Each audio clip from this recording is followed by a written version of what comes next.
Welcome, brave souls, to a realm where the shadows come alive and the walls whisper secrets of the past.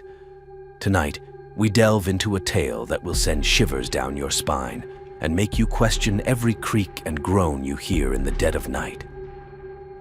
Imagine moving into your dream apartment, only to discover that you're not alone. Something sinister lurks within, watching your every move. This is the story of the Watcher in the Shadows, a haunting encounter that will leave you sleeping with the lights on. So, gather close, turn off the lights, and prepare for a journey into the unknown. Remember, it's just a story. Or is it? Let the terror begin. The Watcher in the Shadows. It all started when I moved into my new apartment.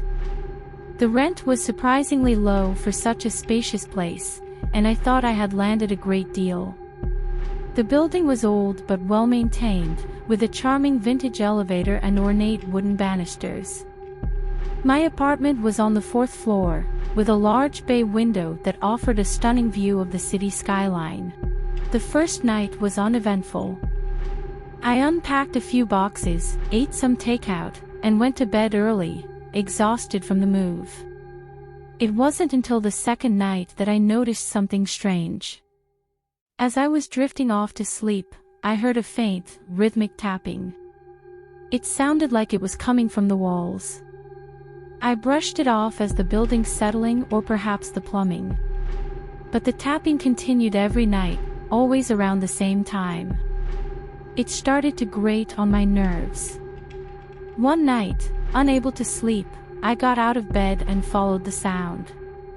It led me to the living room, where the noise seemed to be coming from the wall behind the couch.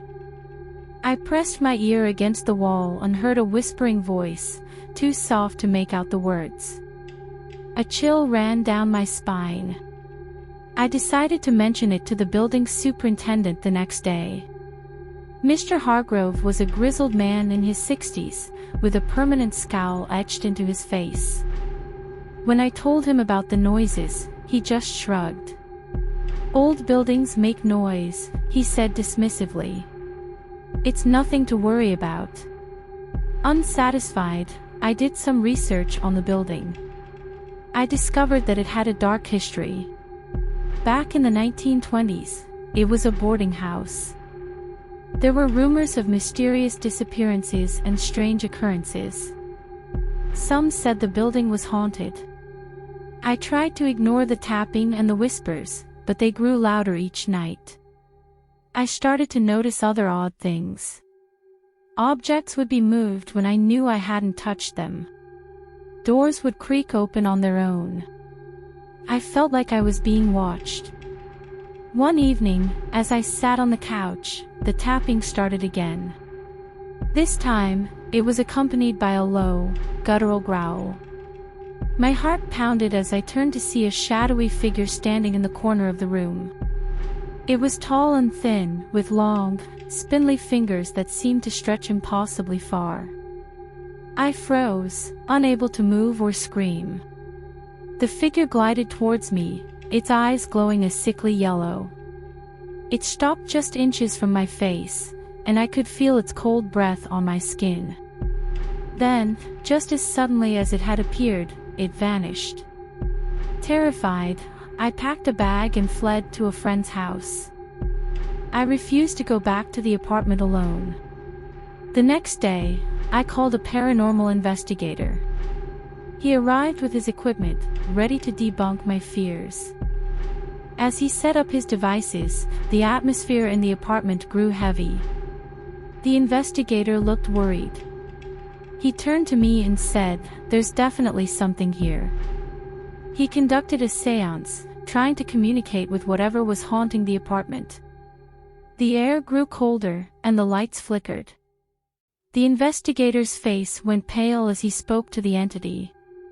"Why are you here?" he asked. A deep, raspy voice answered, "I was wronged. I seek revenge." "Who wronged you?" the investigator pressed. "All who enter," the voice replied. "All must suffer." Suddenly, the room erupted in chaos. The furniture shook, and a deafening roar filled the air. The investigator screamed and collapsed, clutching his chest. I grabbed him and dragged him out of the apartment.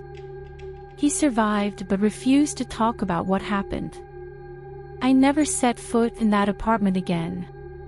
I moved out the next day, leaving everything behind. To this day, I don't know what I encountered in that apartment. But sometimes, late at night, I hear tapping on the walls and wonder if the watcher in the shadows has found me again.